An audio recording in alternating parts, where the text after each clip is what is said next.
दर्शकों में जिज्ञासा रहती है कि एक्सरसाइज क्यों होती रहती है।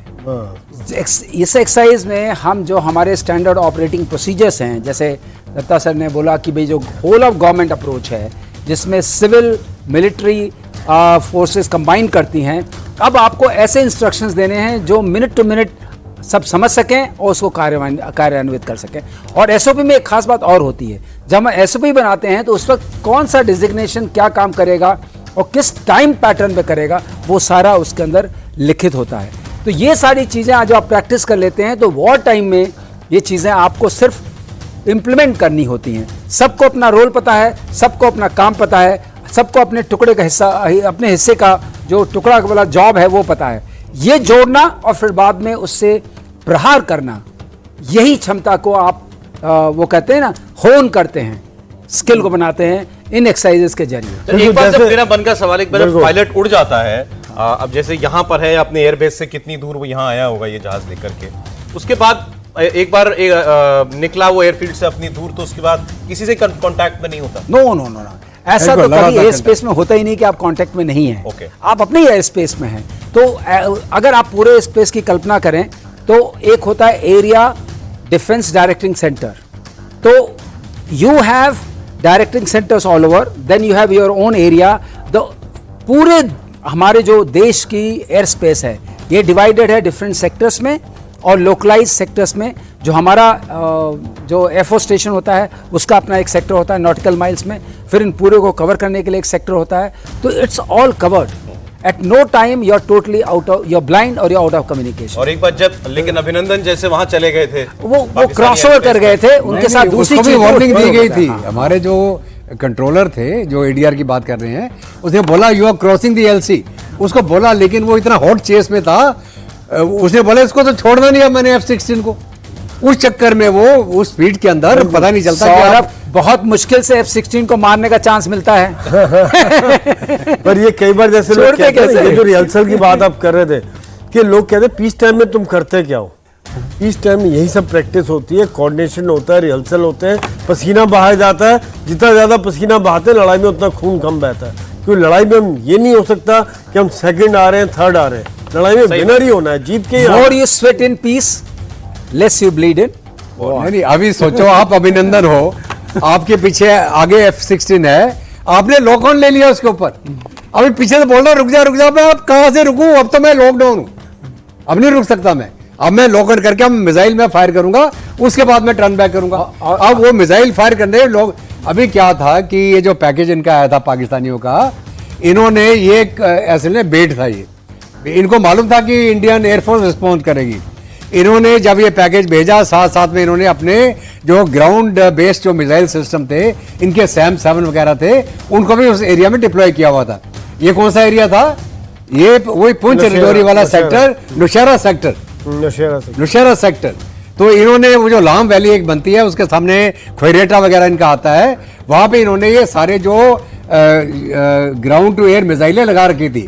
उसके बाद एक पैकेज भेजा, उसके बाद हमारा रिटेलिएटरी आया, तो अभिनंदन ने उसको मार गिराया और अभिनंदन को जो ग्राउंड बेस्ड मिसाइल थी उसने ये भी बहुत लोग नहीं जानते। He was hit by something which was sent from ground। Hit हो गई, उसने अपने आप को इजेक्ट कर दिया और देन ऑफ कोर्स। लेकिन आप जो बोल रहे हैं ना कि वीरता हम किसे कहते हैं? वीरता हम कहते हैं कि जब दुश्मन आपकी जद में हो तो आप अपने जीवन की परवाह नहीं करते हैं। बिल्कुल नहीं, लड़ाई जो उस वक्त अगर उनको बताया जा रहा था उनके एयरक्राफ्ट में कि आप पाकिस्तानी एयर स्पेस में जा रहे हो, एलसी क्रॉस कर रहे हो, तो वो रुक सकते थे, लेकिन वो रुके नहीं और उनको वो टर्न बैक कर सकते थे, लेकिन उन्होंने कहा नहीं, अब तुम आए हो तो सबक सीख ही लो। लड़ाई जीतने में दीवानगी चाहिए होती है। सही बात। वो चाहे विक्रम बत्रा हो, मनोज पांडे हो, अभिनंदन हो, ये सब जब तक वो दिमाग के अंदर दीवानगी पागलपन नहीं होगा ना कि मैंने इनको हटाना, फेंकना, बाहर खत्म कर देना, तब तक आप ये सोचो कुछ ये जनून है, जनून जिन लोगों ने जंग में हिस्सा लिया है, आप उसको पूछे, एक नशा है ये।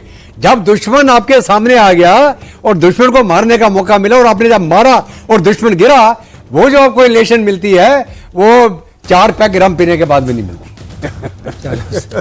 सही बात है। ये वॉर रूम है, इसलिए इन शब्दों को मेरे वो 7 टेन्योर पूरे बॉर्डर पे यही काम करते रहे पूरे टाइम, एलसी पे फायरिंग, और जो आज ये पाकिस्तान अपने आबैल मुझे मार कर रहा है ना, सीज फायर वायलेट कर रहा है, इसका खामियाजा उनको समझ में नहीं आ रहा भी कि हो कैसे रहा है, क्योंकि हम करते रहेंगे। उनको पता है कि किस प्रकार से जो उनको कैजुअलिटी हो रही है, जो नुकसान हो रहा है, जो उनके बंकर बर्बाद हो रहे हैं, जो उनकी पोस्ट खत्म हो रही है, बहुत ही जबरदस्त। सर अब ऐसी कुछ और खबरें भी आ रही हैं, ये तो आपने देखा ही, बड़ा बहुत ही अद्भुत शानदार तस्वीरें जो आपने गंगा एक्सप्रेस पे की देखी। कुछ और खबरें लेकर हम लौटेंगे, एक छोटा सा ब्रेक। पाकिस्तानी पूछ रहे हैं हमारा प्रधानमंत्री कहां है। एक हेलीकॉप्टर की तस्वीर और आई, इसलिए हम लोग जाते जाते इसको भी देख लें। B-17 की बात हो रही थी। एक और बड़ा रिलायबल, बड़ी रिलायबल मशीन है ये वर्कहॉर्स है।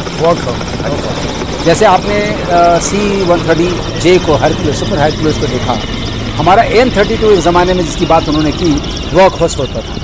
अब AN-12, उसके बाद AN-32, अब ये workhorse है। IL-76 नहीं, IL-76 तो मान लीजिए थोड़ा स्पेशल ऑपरेशन में ज़्यादा यूज़ होता है। वर्कहॉर्स में AN-32 अभी भी आता है, उसको ये उसका एक पार्ट बनेगा 130J, और आप देखेंगे स्लोली। हेलीकॉप्टर्स की मेन क्या उपयोगिता होती है सर, मतलब वॉर टाइम में?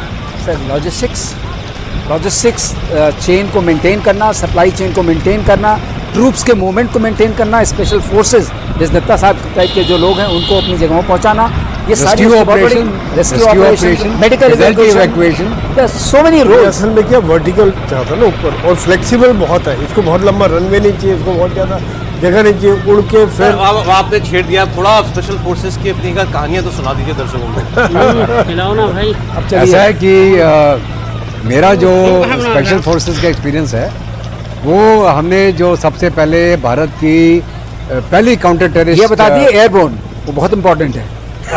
एयरबोर्न, अगर आप देखेंगे मैंने एक बैज पहना है, ये बैज मैंने खुद ही डिज़ाइन किया था। ये बैज जो है ये स्पेशल ग्रुप हमारा एक पहली जो first counter terrorist and special force थी, जिसके मल्टीपल रोल थे। मतलब वो भारत के अंदर, भारत के बाहर, जहाँ भी हमारा कोई दुश्मन, हम उसके ऊपर उसको एंगेज कर सकते थे, वो क्षमता थी।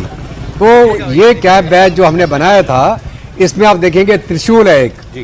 त्रिशूल क्या है? The killer of evil. ठीक है, टेररिज्म क्या है, टेरर क्या है, evil, killer of evil. Wings दर्शाते हैं कि हम एयरबोर्न थे, हम हवाई जहाज के जरिए या पैराशूट के माध्यम से कहीं भी दुनिया में जा सकते थे। और इसका मोटो है साहस की विजय, हु डेयर्स विंस। अगर आप SAS ब्रिटिश की बात करें, आप जो बता रहे थे वो तस्वीरों में देखने लगा। शुरू हो गया। इस तरीके से जो हमारे कमांडोज होते हैं, सैनिक होते हैं, वो बगैर हेलीकॉप्टर जमीन पर उतरे, इस तरीके से आप देखें। आपको बॉम्बे का दिखा, बॉम्बे का याद होगा, जो बॉम्बे टेरर अटैक हुई, किस प्रकार यही लोग काम आए। घर की छत पर वो स्लिदरिंग के द्वारा, इसको स्लिदरिंग बोलते हैं। इसके अंदर कमांडो जो हैं हवाई जहाज से एक रस्से का इस्तेमाल करते हुए नीचे आ रहे हैं। ये हम एक स्ट्रिक की अगर बात करें, 10 लोग तकरीबन 20 सेकंड में अंदर आ सकते हैं नीचे। इसमें थोड़ा स्लो कर रहे हैं सिक्योरिटी की वजह से, लेकिन जब हम ओकेजन में निकलते हैं 1 2 3 4 एक के ऊपर एक नीचे निकलता है। नहीं दत्ता सर, ये विजुअल इंपैक्ट है, इससे कि लोग देख भी सकें। 20 सेकंड में सारे उतर रहे, कोई देख नहीं पाएगा। 20 सेकंड में 10 लोग नीचे आ सकते हैं, आते हैं। ये स्पेशल रस्सी होती है जैसे, और ग्लव्स के साथ कितनी पकड़ने ऊंचाई से सर? ये तकरीबन 30 मीटर 30 मीटर 100 फुट हमने भी किया सर। ये खाली स्पेशल फोर्सेस नहीं करती, इन्फेंट्री बटालियन जैसे हमारा भी टास्क है इस तरह का, काफी प्रैक्टिस की हमने पूरा स्लिदरिंग इसके अंदर कोई सेफ्टी नहीं है, आपके सिर्फ दस्ताने हैं और वो रस्सा है। आप अपने हाथ की ताकत से अपनी स्पीड को कंट्रोल करते हैं। अगर हाथ छूट गया तो आप सीधा सौरभ, एक खास बात होती है इनकी, आप प्रोफाइल से समझ सकते हैं और इनकी प्रोफाइल से भी। अगर आप ऐसे फोर्सेस में हैं तो आपको अपना वजन कंट्रोल में रखना पड़ता है कि हाथ आपका वजन संभाल सके। ये नहीं कि आपका हाथ आपका वजन नहीं। वो स्पेशल रस्सी होती है, 2 रस्सी एकदम से उसे फिसलते हुए और सीधा। ये क्या फुल कम्बैट लोड, हाँ, आपका पूरा कम्बैट लोड, आपका आर्म्स, एम्युनिशन, हथियार, उसके साथ आप नीचे वो छोटी आपकी राइफल, सब कुछ। तो अगर आपका वजन कम से कम है तो काम आएगा, और भी सामान लेके जा सकते हैं। Ration, survival ration, ammunition, survival ration. एक सवाल सर मेरे मन में, जो क्रॉस बॉर्डर कभी रेड्स होती हैं, जो होती ही हैं, अब हमें उसको कभी ओन करें, कभी बताएं दुनिया को, चाहे ना बताएं, लेकिन छपता रहता है, लोग पढ़ते रहते हैं, उनमें हेलीकॉप्टर्स का इस्तेमाल होता है क्या? बिल्कुल हो सकता है, वो डिपेंड करता है कि आप कौन सा टारगेट आप कर रहे हैं। अगर आपको याद हो कि नॉर्थ ईस्ट में एक अम्बुश हुआ था हमारी फोर्स के ऊपर, और उसके बाद स्पेशल फोर्सेस हमारे गए थे कहाँ, म्यांमार, वो हेलीबॉर्न ऑपरेशन। आपने देखा अबोटाबाद का सबसे पॉपुलर हेलीबॉर्न ऑपरेशन है। हाँ, अबोटाबाद ओसामा बिन लादेन के लिए। अफगानिस्तान से बिल्कुल। हाँ, तो ये हेलीकॉप्टर से काफ़ी ऑपरेशन होते रहते, क्योंकि इसके अंदर क्षमता, जो स्लिदरिंग वाली जो बात है, ये कहीं भी छोटी सी भी क्लियरिंग है, ये जंगल के अंदर भी इनको उतारा जा सकता है, वहाँ भी उतार के फटाफट जाके ऑपरेशन कर सकते हैं। ये बहुत फ़ायदा होता है। घर की छत पर बॉम्बे में उतारा गया था, जब आपने देखा होगा मुंबई अटैक के 26/11 में, 26/11 तभी भी यही काम किया था, तभी स्लिदरिंग की गई।